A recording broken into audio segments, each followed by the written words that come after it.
School സമയം പുനഃക്രമീകരിച്ച് പൊതുവിദ്യാഭ്യാസ വകുപ്പിന്റെ ഉത്തരവ്. ഹൈസ്കൂൾ വിഭാഗത്തിന്റെ ക്ലാസുകൾ ഇനി രാവിലെ 9:45 മുതൽ വൈകിട്ട് 4:15 വരെ.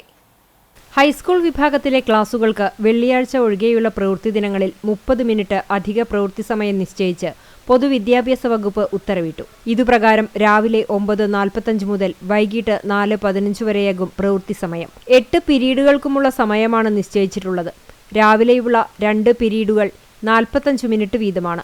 10 മിനിറ്റ് ഇടവേളയ്ക്കു ശേഷം പിന്നീടുള്ള 2 പിരീഡുകൾ 40 മിനിറ്റ് വീതവുമായിരിക്കും. ഉച്ചയ്ക്ക് 1 മണിക്കൂർ ഇടവേള, ശേഷം 40 മിനിറ്റ് വീതമുള്ള 2 പിരീഡുകൾ, 5 മിനിറ്റ് ഇടവേളയ്ക്കു ശേഷം 35 മിനിറ്റുള്ള 1 പിരീഡ്. 8ാം പിരീഡ് 30 മിനിറ്റ് ആയിരിക്കും ഉണ്ടാവുക. കേരള വിദ്യാഭ്യാസ ചട്ടത്തിൽ നിർദ്ദേശിക്കുന്ന രീതിയിൽ 1100 പഠന മണിക്കൂർ ലഭിക്കുന്നതിനു വേണ്ടിയാണ് ഹൈസ്കൂൾ ക്ലാസുകൾക്ക് 30 മിനിറ്റ് അധികമായി ദീർഘിപ്പിച്ചത്. ഹൈസ്കൂൾ വിഭാഗത്തിനും UP വിഭാഗത്തിനും അധിക പ്രവൃത്തി ദിവസങ്ങളുണ്ടാകും. UP വിഭാഗത്തിന് ഈ അധ്യയന വർഷം 2 ശനിയാഴ്ചകളിൽ അധിക പ്രവൃത്തി ദിനമുണ്ടാകും. ഹൈസ്കൂൾ വിഭാഗത്തിനാകട്ടെ 6 ശനിയാഴ്ചകളിലാണ് അധിക പ്രവൃത്തി ദിനമുണ്ടാവുക. 5 മുതൽ 7 വരെയുള്ള ക്ലാസുകൾക്ക് ജൂലൈ 26, ഒക്ടോബർ 25 എന്നീ ശനിയാഴ്ചകളിലാണ് ക്ലാസ് ഉണ്ടാവുക.